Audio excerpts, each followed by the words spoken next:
అంబేద్కర్ గారు ఎక్కడ కొలంబియాలో చదువుకున్నాడు, లండన్ లో చదువుకున్నాడు. మొట్టమొదటి 10th పాస్ ఆయనే దళితుల్లో నుంచి, మొట్టమొదటి బ్యారిస్టర్ ఆయన దళితుల్లో నుంచి, మొట్టమొదటి పిహెచ్డి హోల్డర్ ఆయన దళితుల్లో నుంచి, ఎంఏలు, ఎంఫిల్, పిహెచ్డీలు. ఆయన చదివిన డిగ్రీలు మొత్తం చదివితే కూడా, అంటే ఆయన చదివిన డిగ్రీలు మొత్తం చదవడానికి కూడా వీళ్ళకి ఓపిక ఉండదు. ఆయన పేరు పక్కన రాసేది. ఆయనకు కాంపిటేటివ్ గా నిలబడటానికి దేశంలోనే లేరు. ఇంకొకటి ప్రధానమైన కారణం ఏంటి అని అంటే, అంబేద్కర్ గారికి ఉన్నటువంటి ఆ స్థితిగతులు, ఆయనకున్నటువంటి ఆ పాపులారిటీని వీళ్ళు అండర్మైన్ చేయలేకపోయారు.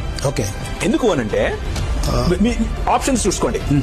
జవహర్లాల్ నెహ్రూ గారు, గాంధీ గారు, తిలక్ గారు, పటేల్ గారు, వీళ్ళందరిలో ఎవరికి చదువు ఉంది? ఎవరు కూర్చొని రాయగలుగుతారు? ఎవరు నెగోసియేట్ చేయగలుగుతారు? ఇంత పెద్ద దేశానికి కావాల్సినటువంటి ఇన్ని కల్చర్స్, ఇన్ని భాషలు, వీళ్ళదేంటి? ఒకే భాష ఉండాలి, ఒకే దేశం ఉండాలి, ఒకే మతం ఉండాలి. ఇంత సంకుచితమైనటువంటి వీళ్ళ చేతికి వాళ్ళు తెల్లోళ్ళు ఎట్లిస్తారు? ఇవ్వరు. సో ఈయనకి ఇచ్చింది వీళ్ళు కాదు, తెల్లోళ్ళు ఇచ్చారు. వీళ్ళ దగ్గర ఆప్షన్ లేదు.